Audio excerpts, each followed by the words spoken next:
પ્રભારી મંત્રી કુંવરજીભાઈ બાવળિયાની અધ્યક્ષતામાં ખંભાળિયા ખાતે અન્ન સંતૃપ્તિકરણ અભિયાન અંતર્ગત કાર્યક્રમ યોજાયો।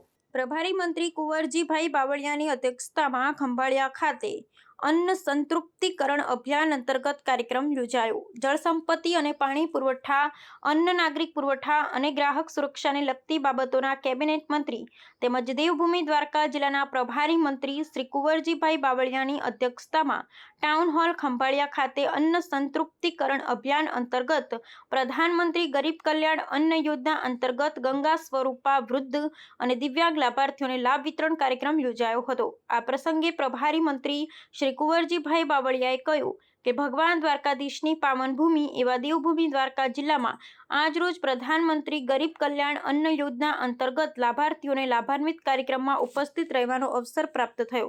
એ માટે ગૌરવની લાગણી અનુભવું છું। વડાપ્રધાન શ્રી નરેન્દ્રભાઈ મોદીએ જરૂરિયાતમંદ લોકો ભૂખ્યા ન રહે તેની ચિંતા કરી પ્રધાનમંત્રી ગરીબ કલ્યાણ અન્ન યોજના અમલમાં મૂકી હતી। આહાર, આવાસ અને આરોગ્ય થકી ગરીબી તથા વંચિતોના સશક્તિકરણ માટે ભગીરથ પ્રયાસો કેન્દ્ર તથા રાજ્ય સરકાર દ્વારા કરવામાં આવ્યા છે। વધુમાં મંત્રીશ્રીએ કહ્યું કે કોરોના મહામારીના કપરા સમયમાં જ્યારે તમામ પ્રવૃત્તિઓ બંધ હતી ત્યારે દેશના કોઈ પણ નાગરિક અનાજથી વંચિત ન રહે તેની તકેદારી વડાપ્રધાન શ્રી નરેન્દ્રભાઈ મોદી રાખી હતી।